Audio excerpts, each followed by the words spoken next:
بسم اللہ الرحمن الرحیم۔ انڈونیشیا میں ایک عجیب واقعہ پیش آیا ہے۔ اس واقعے کو دیکھ کر دنیا بھر کے مسلمانوں میں بہت زیادہ غصہ پایا جاتا ہے۔ وہاں پر ایک لڑکی جو ہے وہ نماز ادا کر رہی تھی، وہ بالکل چار دیواری تھی کپڑے کی، اور وہاں پر وہ نماز ادا کر رہی تھی۔ پہلے میں یہ بتاتا چلوں کہ اللہ پاک نے یہ حکم دیا ہے کہ تم نے کسی کے جھوٹے خداؤں کو بھی جھوٹا نہیں کہنا، تاکہ وہ بیوقوفی میں تمہارے سچے خداؤں کو نہ جھوٹا کہیں، برا بھلا نہ کہیں۔ اور معاملہ یہ پیش آیا کہ ہر ایک کے مذہب کی احترام کرنا چاہیے۔ لڑکی وہ مسجد میں نماز ادا کر رہی تھی، پردے میں تھی، پردے کے پیچھے ایک لڑکا تھا۔ یہ نہیں پتا وہ کس کمیونٹی سے تعلق رکھتا ہے، وہ کون تھا۔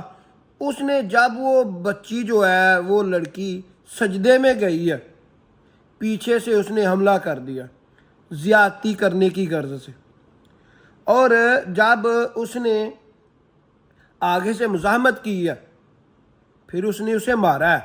اس کی چیخوں کی آواز سنائی دی ہے تو دوسری جو لڑکی ہے وہ بھاگی ہے۔ بھاگنے سے اس کے پھر وہ لڑکا جو ہے وہ چھوڑ کر بھاگ گیا۔ اس لڑکے کو گرفتار کر لیا گیا اور اب وہ حوالات میں ہے۔ معاملہ یہ ہے کہ انسان اتنا غلیظ ہو سکتا ہے، یہ میں نے سوچا نہیں تھا۔ اور یہ دیکھو، اس نے مسجد بھی نہیں دیکھی، اس نے یہ بھی نہیں دیکھا کہ وہ نماز ادا کر رہی ہے۔ اور معاملہ یہ ہے کہ اس طرح کے معاملات میں اس لڑکے کو سخت سزا دینی چاہیے، تاکہ عورت کی عزت و احترام کا پتہ چلے۔ اپنی دعاؤں میں یاد رکھیں۔ اللہ حافظ۔